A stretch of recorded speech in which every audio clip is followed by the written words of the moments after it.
Hi, my name is Marta. I'm very glad you're here. Thank you for spending time with me. This week's video will be something a little different, and it will be all about planning ahead and organizing how parts of my 2026 reading year will look like. So let me flip to my TBR list. You can see here all the books on my TBR or all the books on my to be read list. I have several pages of books, and for the last couple of years I've been organizing them chronologically. By that I mean that I write them down in the order I added them to my list. That way I can see that these 12 books I added in 2021 and they are the ones that have been on my list the longest, followed by these 11 books I added in 2022, 27 in 2023, 16 books still remaining that I added in 2024, and lastly the longest list, which captures the books I added in 2025.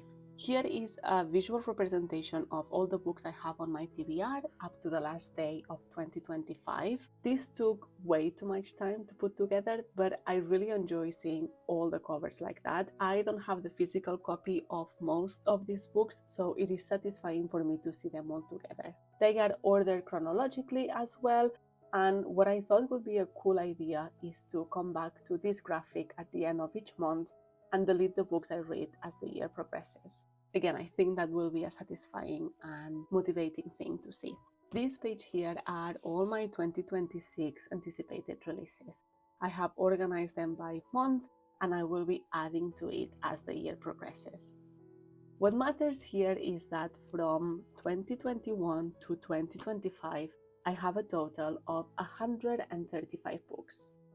I say this is what matters because one of my goals this year, let me show you my goals section, is to read all the books on my TBR, and I have called this goal TBR 0. This is an ambitious goal, but I think it is doable if I set my mind to it. Another one of my goals is to read 150 books. I've been consistently reading more than that in the last few years, so it feels realistic to me as a reader. However, what I know is that if I want to succeed in completing my TBR 0 goal, which would be a huge accomplishment, I will have to be very intentional on the books I pick. By that I mean that I will need to stick to my already identified books as much as possible, otherwise goal 1 will go up, but goal 4 will not go down. So I will need to bring in some intention. Another thing to keep in mind is that I am participating in 3 different yearly or annual readathons or challenges. 3, but more like 4, and you'll see what I mean by that in a second. This is my challenges section for the journal, and I am participating in the Buzzword challenge hosted by Kayla over at Books and Lala, and this challenge is actually 2 different ones. So one of them has prompts related to book titles, and the other one has prompts related to book covers. I completed both these challenges last year, and I am aiming to do the same this time around. The other challenge I am participating in is a Year of Goober, and this is hosted by Jashi Corin. Again, I completed it last year, and I am looking forward to participating again this year. In this challenge, you are given 2 different prompts per month, and I have written them all down here, and you get to choose one out of the 2. This year, the challenge revolves around baked goods, and you are helping Ghosty Goober. I have printed Ghosty Goober here. You're helping it with its micro bakery. In terms of how to approach this challenge, I will try and stick to what is more appealing to me rather than choosing the prompt that better suits my needs, but we'll see how that goes. Lastly, for the first time, I am participating in the Map of Stories Readathon or challenge. And again, this is a yearly challenge hosted by Leandra over at Leandra the TBR 0. And similar to a Year of Goober, I have 3 different prompts every month, and I get to choose one of them. Readathons and challenges are created to make reading more fun and to expand the genres and themes you read. They're not meant to be stressful or put extra pressure on readers, and as such you can choose to tackle them however you want, whatever is more suitable for you. Personally, I prefer to read the prompt in the month that is identified, and I also make it a little bit more difficult by not allowing myself to pick more than one book for each challenge. So by that I mean that each month I will be picking 4 different books, one for each of the challenges I am participating in. So I won't be stacking up books or using the same book for different prompts. So in total, only by participating in these challenges, I will be reading 48 books. I want to try my best to have those 48 books be part of my current TBR, hence the concept behind this video. I think that if I don't plan my year ahead in this way, it will be difficult for me to succeed on my TBR 0 goal. I did not start this year with the idea of sitting down and unpicking these challenges, but then I quickly realized that I already made my life a little bit more difficult by the random choices I picked for the January prompts. So, for January, with the Buzzword title, the prompt was before and after. Lo and behold, I didn't have any books on my TBR or my 2026 anticipated releases that contained the word before or after. I did a little bit of research and I decided to read After Sappho by Selby Wynne Schwartz, but I ended up DNFing it. And I could have left it at that, just write DNF and that's it. But then I decided to try another one. This one that you can see here, it's called The Murder After the Night Before by Katie Brand. You can see me set up the spread for this book in the video linked above, and you'll be able to listen to me talk about what this book is about when I upload the January wrap-up at the beginning of February. Similarly, for the cover challenge, I initially picked the book Girl Dinner by Olivia Blake, but I ended up DNFing it. I listened to it on audiobook and it was just not my thing, so maybe at the 60% mark I decided to DNF. And again, I could have left it at that, just right here DNF and that's it, but it's the beginning of the year. I had other options, so I pivoted and I started Negative Space by B.R. Yeager. I'm almost done with this book, aiming to finish it today, and then I will have a rating for it. The prompt, by the way, was internal body parts. So there is blood in Girl Dinner, which can be considered as an internal body part, according to Kayla. And Negative Space has a skull in the cover, which is also an internal body part. Going to A Year of Goober, I had the option of choosing between sourdough or banana bread. In real life, I would have gone with banana bread, given the option, and the prompt for that would have been an overdone trope. However, I ended up going with sourdough and starting Throne of Glass by Sarah J. Maas because I really wanted to start this series in January, and the prompt for sourdough was first book in a series. So it was just too convenient for me to stay true to my sweet tooth. I had to start this series. Again, you can see me set up the spread for Throne of Glass in this video as well. Lastly, for Map of Stories, I went with the booktuber recommendation prompt, and to be honest, I didn't realize that every single month has that prompt as an option. It's always the last prompt of every month. If I would have noticed, I would not have gone with that one, and actually that would have been for the better, because what ended up happening is that I cornered myself. I chose, and this is very tiny, but I chose to read The Second Death of Locke by V.L. Bovalino. And don't get me wrong, the book was great. It was my first 5-star of the year. I really, really enjoyed it, and I cried a lot, which is always a plus for me. But that being said, if we go back to the Buzzword title challenge, the April prompt is ordinal numbers. Unfortunately, the only ordinal number title on my TBR was The Second Death of Locke. And I'm fully aware that this is a hobby and that none of this really matters, but ideally, I would have saved that book for April to fulfill this prompt. And instead, I would have read something different for the January prompt in the Map of Stories, especially because I had so many different options with this prompt and I only had one option for this one. So, To make sure this doesn't happen anymore, I'm gonna look into each of the 4 challenges, I'm gonna look at their prompts, and I'm gonna identify which books from my current TBR could fulfill them. And I will pencil in the best option for each month. And we know that plans can change, but again, I would like to identify the options ahead of time. Let's start with the Buzzword title. February prompt is keyword keys. The books you can see on the screen now are the books that fulfill this prompt from my TBR. I have included keyword keys such as accents, commas, dots, apostrophes, dashes, and numbers. And looking at this list, I would like to choose the title that contains most of them. And in this case would be, if you're seeing this, it's meant for you by Liz Stein. So I will pencil that in for February. The prompt for March is this and that. This prompt doesn't have as many options, and this highlights why I wanted to plan around this, because I could have randomly read these books throughout January and February and then don't have an option to fulfill this prompt in March with any of the books on my TBR. If you're seeing this, it's meant for you, is already out of the equation because I will be reading it in February. So between This Vicious Hunger by Francesca May and Esta herida llena de peces by Lorena Salazar Maso, I think I will go with the last one. This is a Spanish book and it translates to This Wound Full of Fishes. I am very intrigued by the title and the cover as well, and I think I will have plenty of chances to read This Vicious Hunger later on in the year, maybe around spooky season. I don't know, it kind of gives me spooky vibes.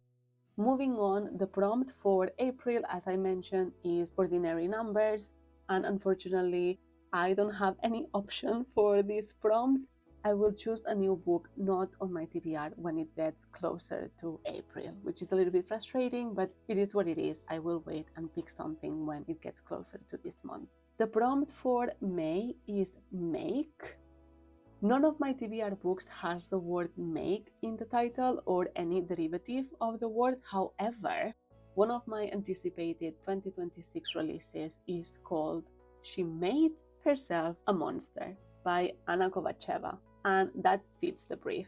No idea what the book is about, but I'm obsessed with both the cover and the title, and the book comes out in February, so I should be able to get my hands on it by May. The prompt in June is one-word title.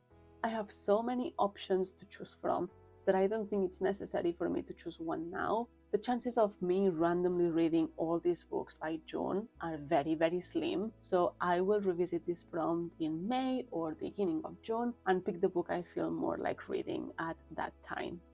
Occupations is the prompt for July. I have only 2 options for this one, and the one that makes more sense to me is the non-fiction book called Don't Think Dear, on Loving and Living, Vale, by Alice Robb. In August, the prompt is groups and clubs, and this is a little bit tricky, and I feel like I've been a little bit generous with my picks.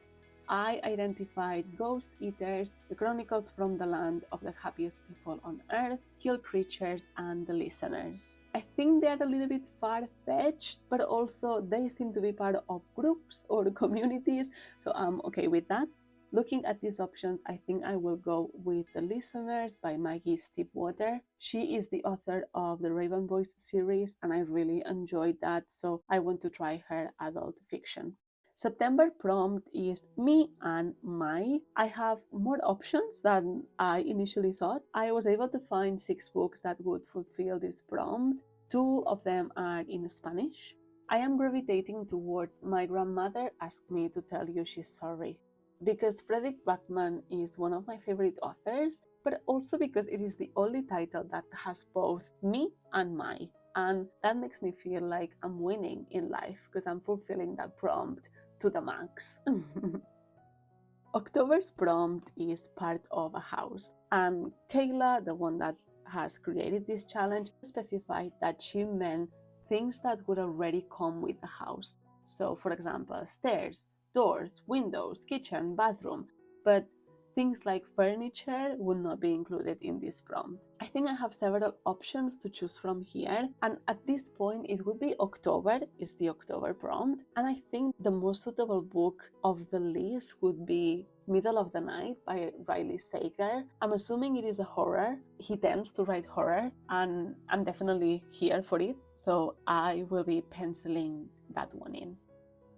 Then we have November. The prompt is instructional title. And again, I have different options, but when I was watching Kayla's video where she talked us through the different prompts, Be Gay, Do Crime was the one that immediately came to mind. So that's the one I'll be going for. It is the only one that has 2 instructions in the title as well. So again, I feel like I'm winning in life by truly taking this prompt as far as I can take it. Lastly, we have December, and December prompt is superlatives. Interestingly, I only have one book with a superlative in the title, and that is Chronicles from the Land of the Happiest People on Earth. It is a non-fiction book by Woye Solinka, and I will do my best to hold on reading it until the very last month of the year. So in summary, this is how the Buzzword title looks like so far. I'm aware that things might change, so I'm hesitant to print the covers ahead of time and potentially wasting all that ink. So I just have this graphic, and it will remain a graphic for now. I will just print the covers month by month. Now let's swiftly move to the other Buzzword challenge, the one that has to do with book covers. The prompt for February is silhouettes. When I started looking at all the different covers, it was a little bit tricky to determine what counts as silhouette and what doesn't. Probably some of you looking at these covers might think they wouldn't fulfill this prompt, but that being said, I think Intercepts by TJ Payne clearly fits the brief, so that's the one I will be reading in February. For March, the prompt is action/movement. I found 12 different books that would fulfill this prompt, which was kind of surprising. But looking at these covers, the one that gives me the most movement and action is A History of My Brief Body by Billy Ray Belcourt, which is a non-fiction book, and that's the one I will be choosing. April prompt is accessories. I might have missed some, but on the screen you can see 12 books with accessories on the cover. Looking at them all, I feel that La Mala Costumbre, a Spanish book by Alana S. Portero, is the most appropriate. And although I don't know much about the book, I've got a feeling that accessories might play a big role in this story. In May, the prompt is border. These are the books that had some kind of border on their covers. In terms of choosing one, I'm torn between The Tainted Cup, The Library at Hellebore, and This Vicious Hunger. For now, though, I feel like I will pencil in The Library at Hellebore by Cassandra Kho. June, halfway through the year, the prompt is wings. When I heard this prompt, for some reason, I automatically thought, oh no, that's going to be difficult because I don't have any books with dragons in the cover. But then of course, some animals have wings as well. So I found 7 different books on my TBR with wings on the cover. The one that feels more appropriate, the one where wings are the main focus, is Heartless Hunter by Kristen Ciccarelli. This book came out in an earlier prompt, Occupations, and I was about to pick that one up, but I didn't. So I will choose it for this prompt. Moving to July. July is for covers with metallic elements. This is a little bit difficult because I don't own these books and I can't really tell which ones truly have metallic elements on them. I've gone for the ones that have some silver, gold, gilded, or bronze in the cover, and I'm assuming if I was to see them in person, they would have that metallic element. Looking at this, I'm gonna go with The Tainted Cup by Robert Jackson Bennett because there is something about this book that I just find intimidating. And I know that having a clear reason to pick it up during the summer will be helpful for me. It will be the perfect excuse to just get on with it, pick up the book. I've heard great things. I don't know why I feel intimidated by it. In August, the prompt is damage in the cover. Not a lot of options here, I've got to say. I saw that Chain Gang All Stars has the scythe that is piercing the cover, kinda. And then Yesteryear is a 2026 release and it has the torn cover. Now, Yesteryear is the one that most represents this prompt, I feel. However, listen, hear me out. Chain Gang All Stars has been on my TBR for a while.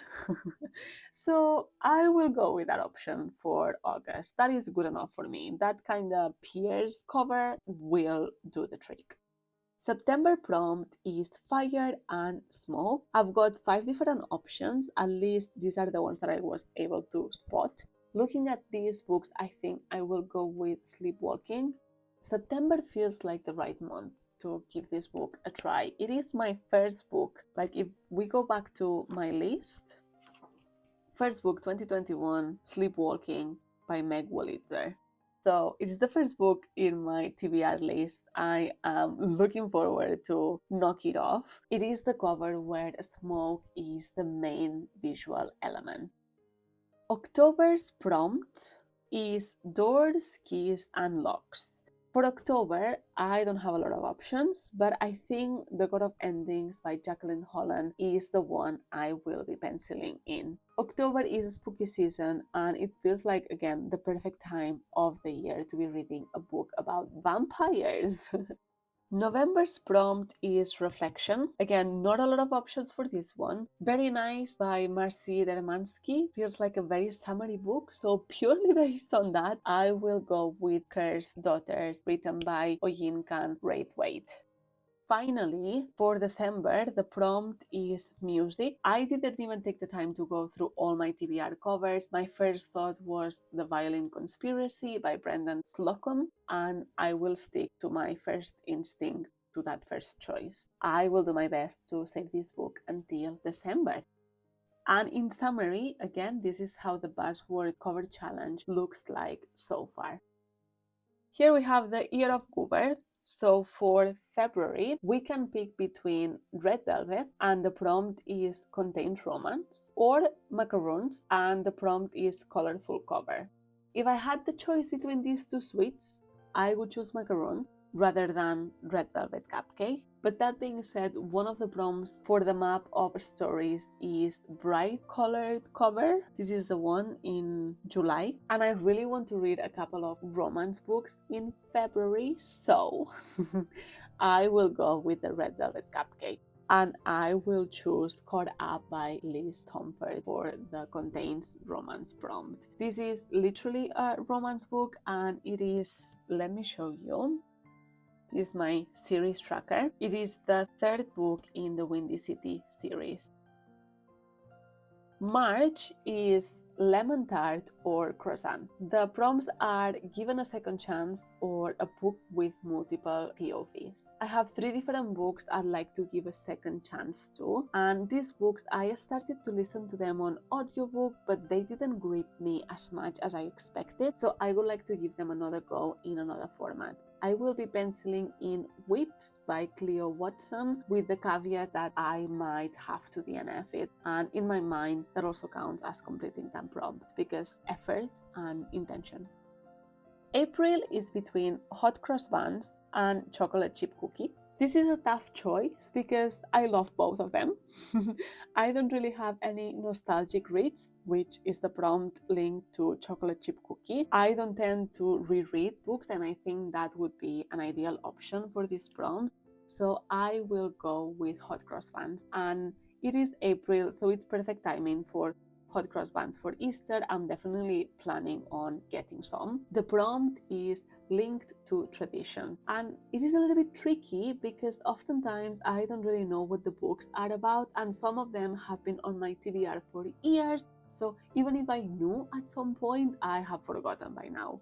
I have some vague sense of genre for most of them and kind of like main themes perhaps, but then I don't have any of the details. I'm making the assumption that House of Sticks, White Sargasso Sea, and The Wedding People are in some way, shape, or form linked to tradition, and the one I feel most confident in is The Wedding People by Alison Espach. And that's because weddings count as a tradition, so I will go with that one.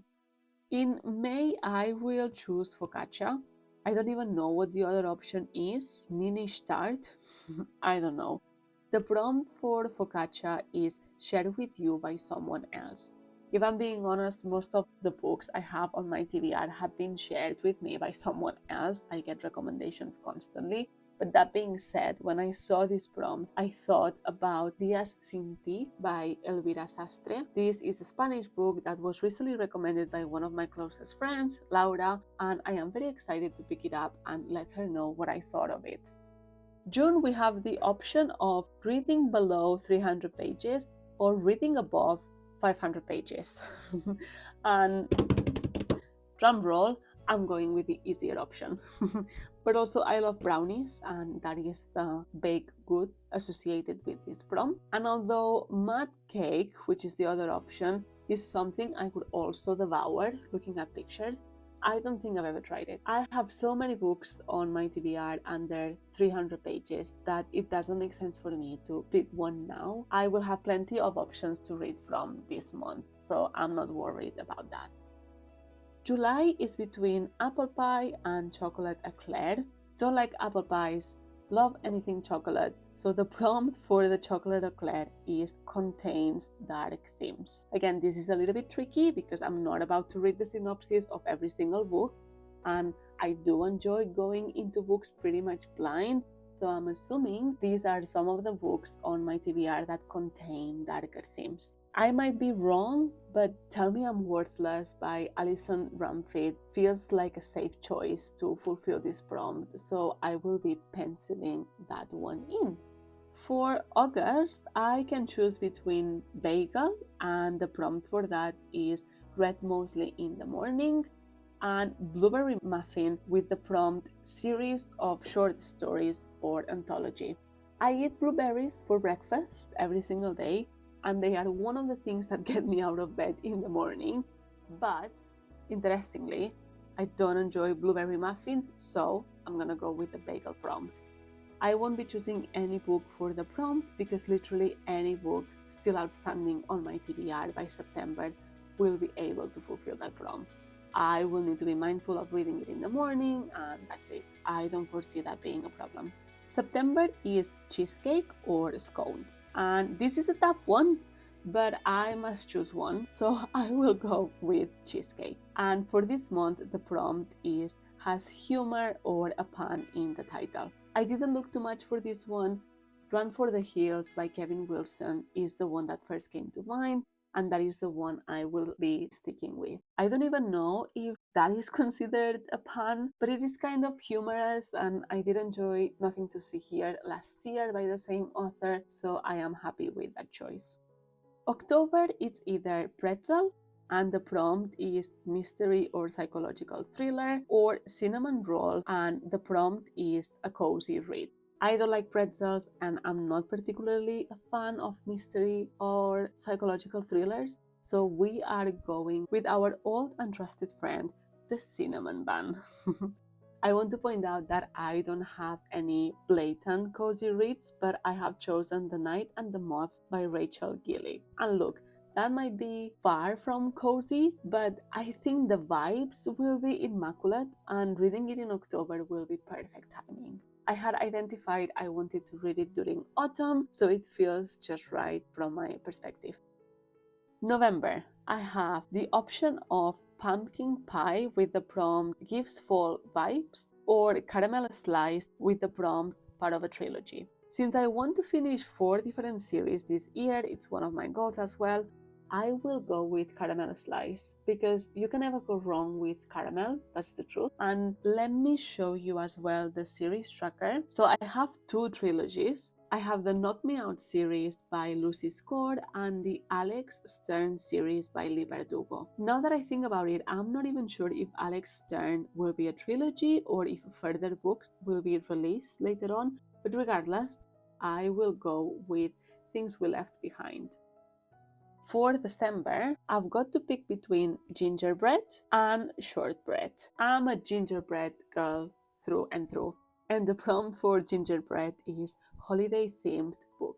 The only one I could think of is Grim Tidings by B.K. Borison. This is a 2026 anticipated release for me. It comes out in September and the cover has not yet been released. However, knowing B.K. Borison and having read the first book of the series, Good Spirits, I am assuming it will be set during the holiday season. If not, I will choose something else not on my TBR, but for now, Grim Tidings.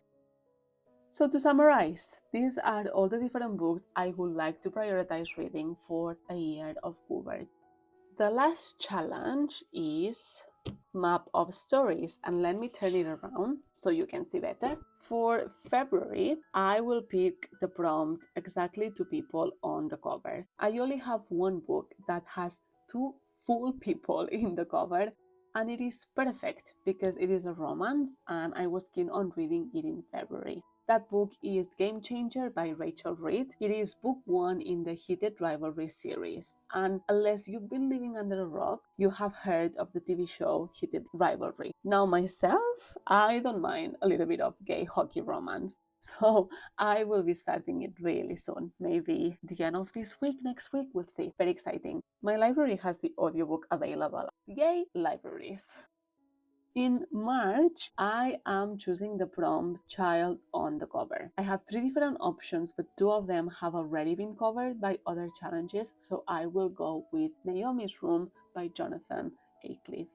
April's prompt, I will go with Dead Author. And again, I have several options, but I'm going with the one that was my initial hunch, and that was Played As It Lays by Joan Didion. I really enjoy her stuff, and this book has been on my radar since 2022, so it is about time I give it the time I'm sure it deserves.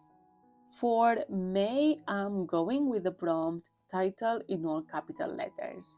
As you can see, I have plenty of options, which I was not expecting. I won't be making a choice today because I'm sure I won't have read all these books by May. So I will revisit this list in April probably and then make my decision then, depending on what I'm feeling like reading.